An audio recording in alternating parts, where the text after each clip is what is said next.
பார்த்து கொள்ள வேண்டியவை.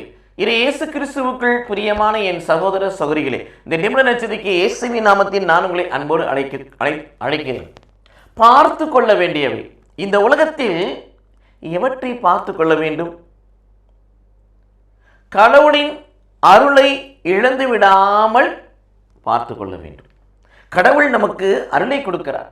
அந்த அருளை எப்படி பெற்றுக் கொள்கிறோம்?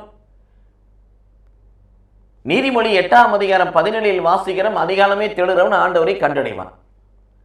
புலம்பல் 3:22-23 வாசிக்கிறோம். காலைதோறும் அவருடைய கிருபை புதிதாக இருக்கிறது. அதிகாலமே ஆண்டவரை தேடுகின்ற பொழுது, ஆண்டவரை கண்டடைகின்ற பொழுது, கண்டடையக்கூடிய ஆண்டவர் தன் பிள்ளைகளுக்கு எதை கொடுக்கிறார்? அருளை கொடுக்கிறார். அவர் கொடுத்த அருளை நாம் இழந்து போகாமல் பாதுகாத்து கொள்ள வேண்டும். இரண்டாவது, இவற்றை பாதுகாத்துக் கொள்ள வேண்டும். உலகத்தினுடைய தீய போதனைகளாகிய நச்சுவை நமக்குள் வந்து நாம் கெட்டு போகாதபடி பார்த்துக் கொள்ள வேண்டும். கசப்பு வேர்கள், கசப்பு நச்சு வேர்கள் அநேக நம்மை சூழ்ந்து கொள்ளும். போதனையாக, அறிவுரையாக, ஆலோசனையாக, வழிகாட்டியாக வரும்.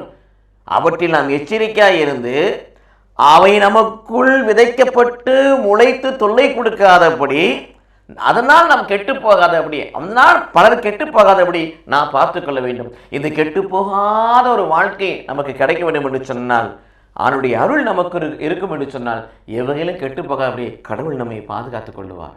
கடவுள் நம்மை ஆசீர்வதிப்பாராக. ஆமென்.